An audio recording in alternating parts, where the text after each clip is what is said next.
कहते हैं ना, धरती पर अगर कहीं जन्नत है तो वो है कश्मीर में। पर कोई ये नहीं बताता कि जन्नत के इस टुकड़े में कुछ कहानियां ऐसी भी हैं जिन्हें सुनकर रूह कांप उठती है। मैं हूं आदित्य और आज मैं आपको सुनाने जा रहा हूं अपनी कश्मीर ट्रिप की सच्ची कहानी। एक ऐसी कहानी जिसे याद करके आज भी मेरी नींद उड़ जाती है। जनवरी 2025 की बात है। मैं और मेरे 3 दोस्त रवि, नील और साक्षी, हमने सोचा कि न्यू ईयर मनाने कश्मीर चले। सब कुछ बहुत परफेक्ट लग रहा था। हम श्रीनगर पहुंचे, डल झील के किनारे हाउस बोट बुक की। चारों तरफ बर्फ थी, झील पर तैरती नावें और आसमान में हल्की धुंध। दिन के वक्त सब कुछ बेहद खूबसूरत था, लेकिन जैसे जैसे शाम ढलने लगी मौसम बदलने लगा। ठंडी हवा के साथ अजीब सी सन्नाटा फैल गया। रात को हमने हाउस बोट की केयरटेकर गुलाम अंकल से पूछा, अंकल यहाँ रात में इतनी शांति क्यों है, कोई आवाज तक नहीं आती। गुलाम अंकल थोड़ी देर चुप रहे, फिर बोले, बेटा डल झील जितनी खूबसूरत है उतनी ही रहस्यमयी भी है। यहाँ हर सर्दी में कोई ना कोई सैलानी गायब हो जाता है।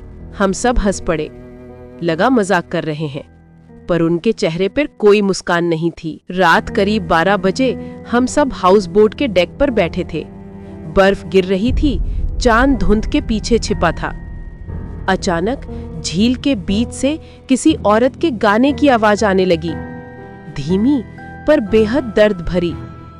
पहले तो लगा कोई लोकल गाना गा रहा होगा, लेकिन धीरे धीरे वो आवाज पास आने लगी और फिर अचानक वो बंद हो गई। साक्षी ने डरते हुए कहा, कहीं ये वही औरत तो नहीं जिसकी बात अंकल कर रहे थे। हमने मजाक में कहा, हाउस बोट हॉरर मूवी शुरू हो गई, पर अंदर से सब डर चुके थे। करीब 2 बजे के आसपास रवि ने कहा कि उसे टॉयलेट जाना है। वो नीचे गया पर लौटकर नहीं आया। 5 मिनट, 10 मिनट, 15 मिनट बीत गए। हम नीचे देखने गए तो टॉयलेट खाली था। दरवाजा खुला था और बाहर झील के किनारे उसके जूतों के निशान बर्फ में बने थे, जो धीरे धीरे झील की ओर जाते थे। हम चिल्लाए, रवि रवि, पर कोई जवाब नहीं। नील ने मोबाइल की फ्लैशलाइट झील में डाली और हमें लगा हमने किसी का चेहरा देखा। सफेद कपड़ों में एक औरत झील के पानी में झुकी हुई।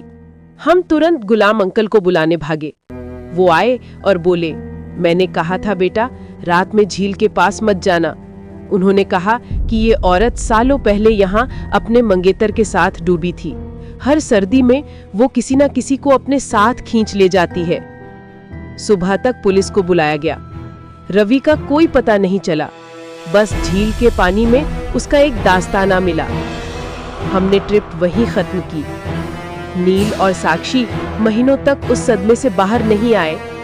मैंने फिर कभी कश्मीर जाने की हिम्मत नहीं की। लेकिन सबसे अजीब बात यह है कि जब मैं दिल्ली वापस लौटा और होटल के बैग खोले तो रवि का मोबाइल मेरे बैग में रखा हुआ था।